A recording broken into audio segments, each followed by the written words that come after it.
Baik, Assalamualaikum warahmatullahi wabarakatuh. Perkenalkan, nama saya Fahri Adia Wicaksono dengan NIM 632300987 yang akan melanjutkan pembahasan yang sebelumnya dibahas oleh Sinta Dewati Puwo mengenai eh, simulasi pengisian SPT 1770S lampiran yang pertama.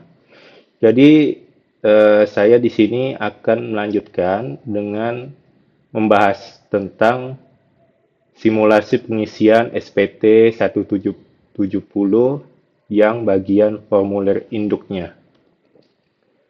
Nah, jadi di sini saya langsung mulai saja. Yang pertama, dalam formulir induk SPT 1770S itu ada yang namanya eh, beberapa bagian yang harus diisi, dimulai dari tahun pajak dengan dan ini SPT pembetulan ke ini khusus untuk SPT bagi wajib pajak yang ingin memperbaiki pelaporan SPT yang ia isi sebelumnya. Namun karena di studi kasus ini kita membuat simulasi pengisian SPT yang pertama kali, jadi ini cukup dikosongkan saja. Dan ya, saya melanjutkan tahun pajaknya menyesuaikan pembahasan simulasi yang disampaikan oleh eh, teman-teman saya sebelumnya.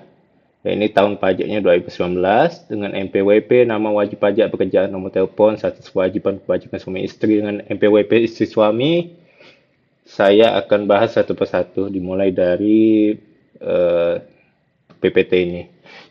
Nah, jadi pengisian formulir induk SPT 1770S ini dimulai dari pengisian data identitas di awal dengan tahun pajak diisi MPWP dengan catatan di simulasi ini diilustrasikan sebagai contoh karena di referensi jurnal kami tidak menyematkan MPWP milik wajib pajak tersebut dan juga nama wajib pajak juga diilustrasikan.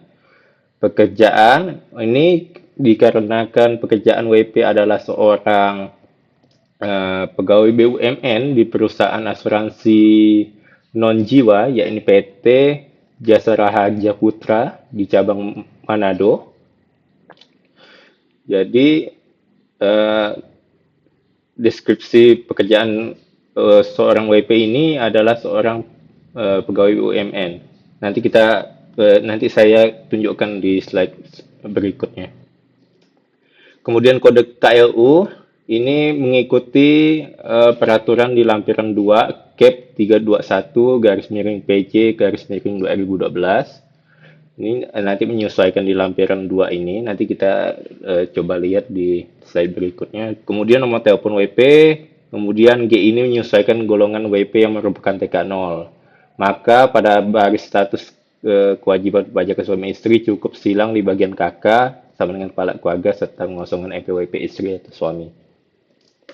Nah, kita lihat di sini seperti seperti seperti yang disampaikan sebelumnya, pengisian diawali oleh tahun pajak terlebih dahulu. SPT pembetulan tidak perlu karena ini bukan SPT pembetulan. NPWP disesuaikan, diilustrasikan maksudnya. Nama wajib pajak diilustrasikan, pekerjaan karena WP ini ada seorang pegawai BUMN yang bekerja di PT Jasa Raharja Putra yang merupakan suatu perusahaan anak perusahaan BUMN dari PT Jasa Raharja, jadi pekerjaannya pegawai BUMN. Dengan KLU, karena WP ini adalah seorang pegawai BUMN, maka menyesuaikan peraturan di sini pada lampiran 2 keputusan Dirjen Pajak CAP 321 PJ 2012, maka angkanya adalah 96303 dengan nomor telepon diilustrasikan sebagai contoh. Kemudian status kewajiban kepajakan suami istri cukup disilangkan ke kakak alias kepala keluarga karena WP ini adalah seorang yang memiliki golongan TK garis miring 0 yang artinya tidak kawin dan tidak memiliki tanggungan. Untuk pilihan-pilihan lain ini untuk yang suami istri, terutama yang HB ini hidup berpisah alias pasangannya sudah eh, melakukan perceraian, sehingga boleh diisi lewat sini. PH ini adalah pisah harta, bisa dibilang jika suami istri ada komitmen untuk memisahkan hartanya dan pajaknya udah pasti di pelaporannya dibuat secara terpisah antara suami dengan istri. Sedangkan MT memilih terpisah, ini sepengetahuan saya, MT ini khusus untuk istri yang berkomitmen untuk melaporkan pajaknya tersendiri ke bagian Dirjen Pajak. Jadi untuk seorang istri yang memilih hartanya terpisah, bisa memilih ke sini. Lanjut, NPWP istri atau suami, ini disesuaikan. Jika istri lebih memilih untuk pelaporan pajak ini dilakukan oleh seorang suami, maka NPWP istri juga mengikuti NPWP milik suami. Atau sebaliknya, jika istri memilih untuk melaporkan pajaknya itu sendiri, maka NPWP milik istri dan NPWP milik suami ini masing-masing jelas berbeda. Lanjut, ini di bagian identitas yang paling pertama di formulir induk 170S. Yang kedua, bagian A sekarang di bagian sini. Oke. Di bagian A ini membahas tentang penghasilan neto yang dimiliki oleh seorang WP tersebut. Yang mana penghasilan neto dalam negeri sudah kita lihat bahwa nilainya ya ini sekitar 105.535.841 rupiah yang diambil dari pembahasan perhitungan pajak yang telah dibahas oleh Vito Yudhistira di bagian kedua. Kemudian WP tidak memiliki penghasilan neto dalam negeri lainnya atau di luar pekerjaan utamanya dan info zakat atau sumbangan keagamaan yang bersifat wajib. Jadi WP ini hanya memiliki penghasilan dalam negeri yang bersumber dari pekerjaan utamanya sebagai pegawai BUMN. Jadi penghasilannya murni dari pemberi kerja, ini PT Jasa Harja Putra. Kemudian yang C, maka jumlah penghasilan neto yang dimiliki WP totalnya adalah Rp105.535.841. Nah, seperti ini kita lihat kolom yang alias baris yang perlu diisi. Ini bagian 1. Bagian 4 ini adalah penjumlahan dari baris 1, 2, dan 3 oleh karena 2, 3-nya tidak kita isi, jadi kita jumlahkan totalnya saja Rp105.535.841. Dan di baris kelima, zakat atau sumbangan keagamaan yang sifatnya wajib, tidak ada informasi di jurnal referensi, jadi kita nolkan saja. Maka yang keenam, baris keenam, jumlah penghasilan neto setelah pengurang zakat atau sumbangan keagamaan yang sifatnya wajib, cukup disamakan dengan jumlah penghasilan neto yang di baris keempat.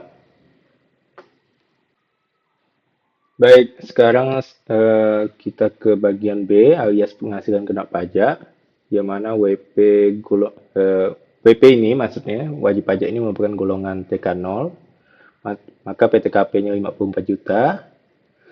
Kemudian penghasilan neto WP didapat dari penghasilan neto dikurang PTKP sebesar Rp51.535.841 yang kita bisa lihat di sini. Nah, di bagian B ini penghasilan tidak kena pajak oleh karena WP-nya adalah seorang tidak kawin dan tidak memiliki tanggungan. Sebentar saya cek dulu apakah sudah terekam. Oh iya. Oleh karena WP tersebut merupakan golongan tersebut, maka tarifnya adalah Rp54 juta. Kemudian penghasilan kena pajak ini didapat dari penghasilan neto dikurang ini. Hasilnya Rp51.535.841. Lanjut. Di bagian C yang bahas PPh terutang. Dasar penghitungan ini menggunakan tarif progresif pasal 17 Undang-Undang Nomor 36 Tahun 2008, yang mana PKP ini adalah sebesar Rp51.535.000, yang sebelumnya sesuai peraturan perundang-undangan harus dibulatkan ke bawah per Rp1.000. Nah, rincian hitungannya sebenarnya sudah dibahas oleh Pito Yudhistira dengan lapisan pertamanya mengalihkan 5% dikali oleh Rp50 juta sehingga hasilnya Rp2.500.000, dan lapisan kedua sebesar 15% dikalikan Rp1.535.000 menghasilkan Rp230.250. Nah, di sini juga ada kredit pajak PPh 24 alias pajak luar negeri. Di sini tidak ada. Oleh karena studi kasus kita tidak ada informasi terkait hal itu, kita kosongkan saja ini. Maka hasil PPh terutangnya totalannya sebesar Rp2.730.250. Didapat dari penjumlahan ini ditambah ini. Lanjut. Nah, ini bagian D, kredit pajak. Kita bisa lihat di sini dulu. Nah, berdasarkan informasi di lampiran 1 SPT 1770S bagian C, perusahaan atau pemberi kerja WP memotong PPh 21 sebesar Rp3.037.033. Nih, yang didapat dari formulir 1770S1 lampiran 1, maksudnya jumlah bagian C, atau di sebelumnya dibahas oleh Sinta Dewati Subroto di bagian video sebelumnya. Nah, oleh karena PPh dipotongnya lebih besar dari pajak terutang sebesar Rp306.783, maka ini dianggap PPh yang lebih bayar. Bisa kita lihat di sini. Untuk PPh yang kurang dibayar alias harus dibayar sendiri, maka disilangkan di sini. Dan jika PPh-nya lebih bayar, maka disilangkan di bagian sini. Nah, untuk PPh yang dibayar sendiri ini untuk bagian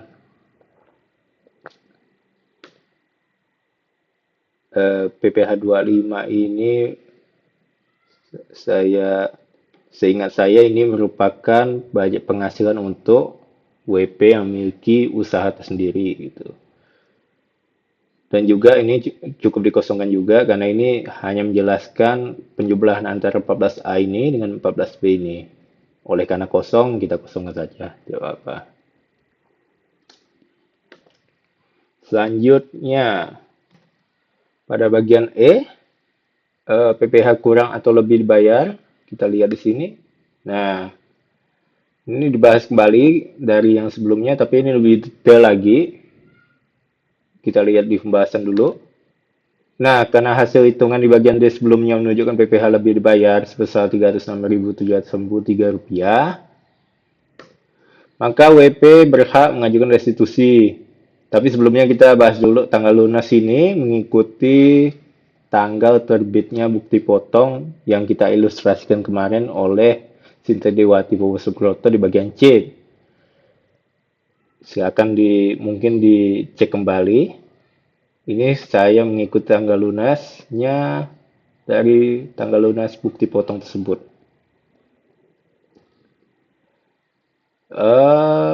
Oke. Oleh karena bukti potongnya sebesar Rp360.793 yang merupakan PPh yang lebih dibayar, maka WP dapat mohon WP tersebut direstitusikan atau bisa dibilang pengembalian atas kelebihan pembayaran pajak kepada Dirjen Pajak sebagai pemungut pajak di Indonesia. Nah, sedangkan pilihan-pilihan lain ini untuk WP yang memiliki usaha tersendiri, untuk bagian C ini, dengan memiliki laporan keuangan yang sudah terbukukan.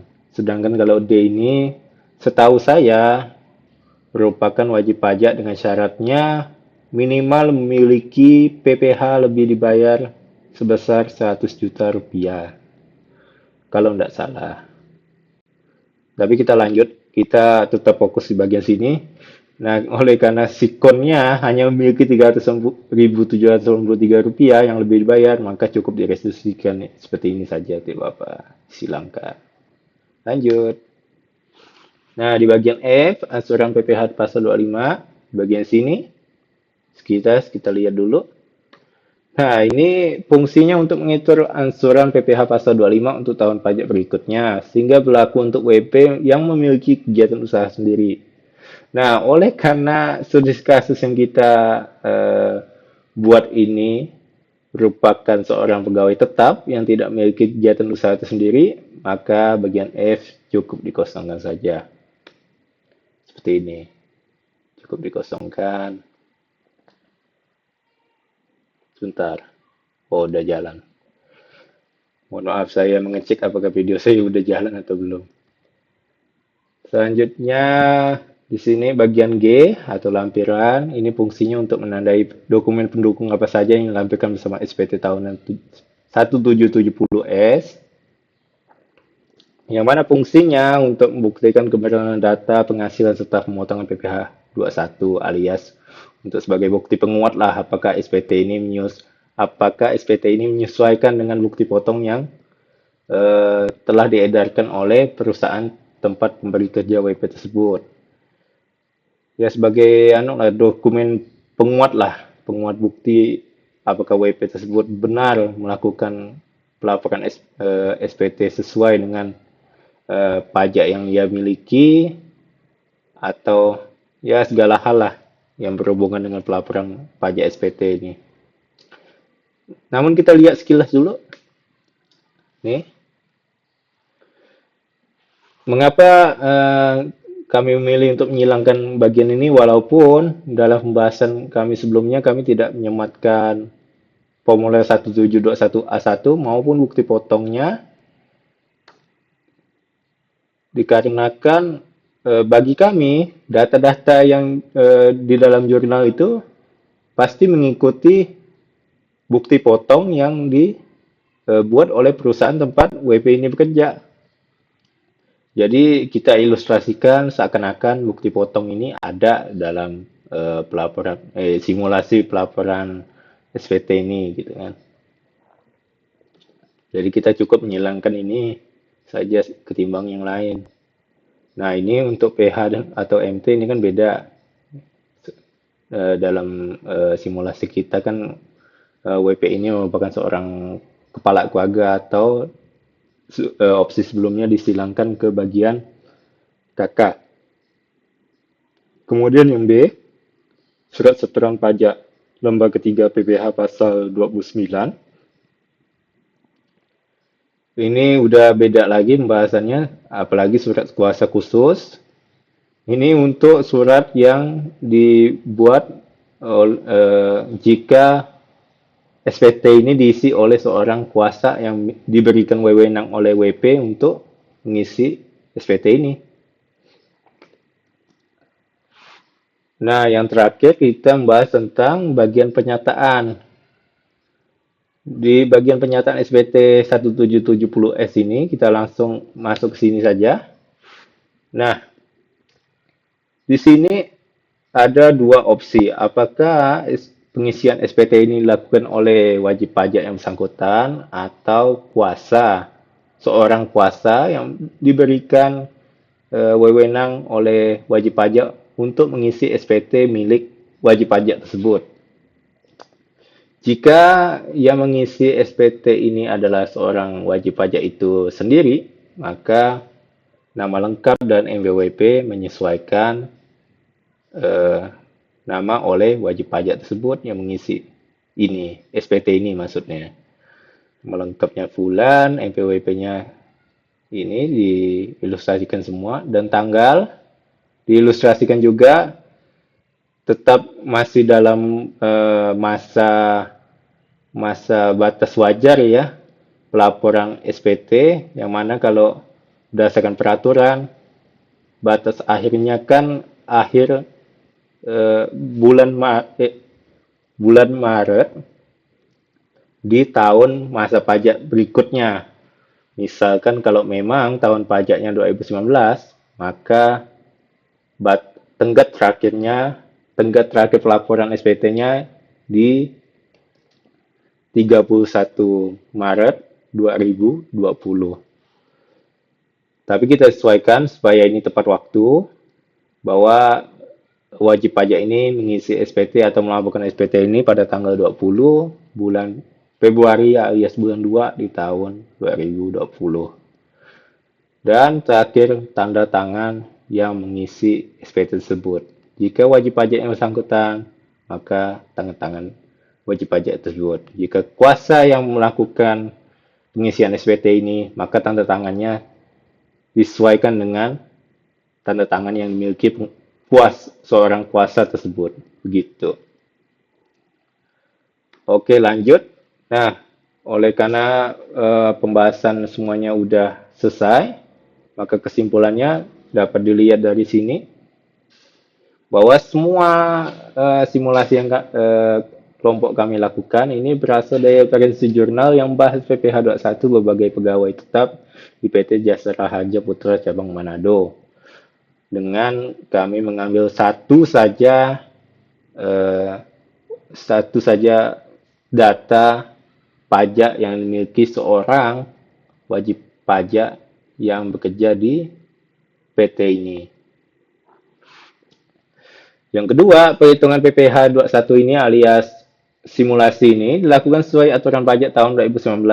Berarti aturan yang setelah 2019 itu tidak kami berlakukan walaupun video ini dibuat pada tahun 2025. Nah, aturan pajak yang seperti apa? Seperti tarif biaya jabatannya berapa, iuran JHT alias jaminan hari tuanya seberapa, PTKP, penghasilan tidak kena pajak, dan tarif progresif mengikuti aturan pajak sebelum atau saat 2019. Nah, dari hasil perhitungan kelompok kami ini, hasil perhitungannya menunjukkan status dibayar karena PPh dipotong perusahaan lebih besar dari PPh terutang. Dan juga kesimpulannya juga ada simulasi.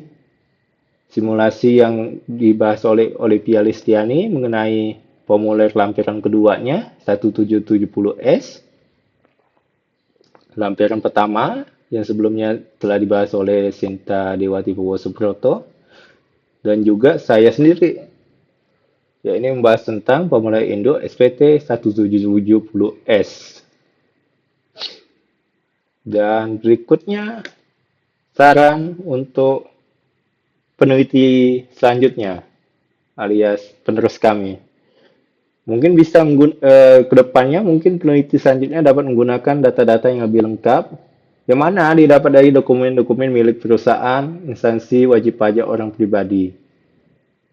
Sehingga dampak dari menggunakan data-data yang lebih lengkap yang berasal dari dokumen yang utuh gitu kan, simulasinya lebih pembahasannya lebih banyak lah dan eh, tidak banyak yang perlu dikosongkan karena tidak adanya informasi dari jurnal referensi. Jadi itu dampaknya untuk itu. Pembahasannya itu bakal lebih banyak lagi ketimbang dari penelitian kami lakukan ini. Yang kedua, untuk pembahasan penelitian selanjutnya, mungkin pembahasannya lebih dapat mencoba melakukan perbandingan proses pelaporan PPh 21 sebelum dan sesudah penerapan sistem Cortex. Oleh karena Cortex ini baru diaturkan pada tahun 2025, alias mulai tahun pajak 2025, semua pelaporan dilakukan melalui sistem Cortex. Mungkin dapat dilakukan penelitian selanjutnya tentang perbandingan prosesnya, apakah lebih efektif, apakah wajib pajak merasa terbantu dengan adanya Cortex ini ketimbang sistemnya sebelumnya. atau mungkin lebih menghemat waktu karena Cortex ini kan lebih ke sistem digital yang hanya klik-klik-klik saja kan ibaratnya dan dihitung otomatis oleh sistem sehingga apakah mungkin itu juga efektif eh, menghemat waktu gitu dan lain-lain lah mungkin itu bisa dibahas di penelitian selanjutnya. Baik, nah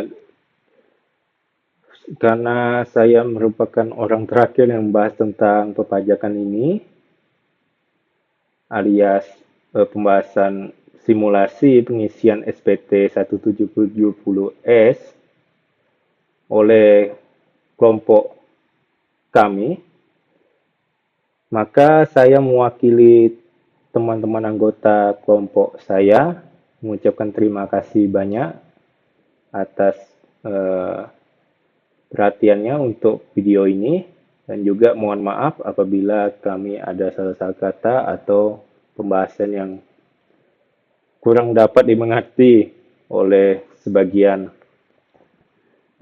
penonton. Saya akhiri. Wassalamualaikum warahmatullahi wabarakatuh.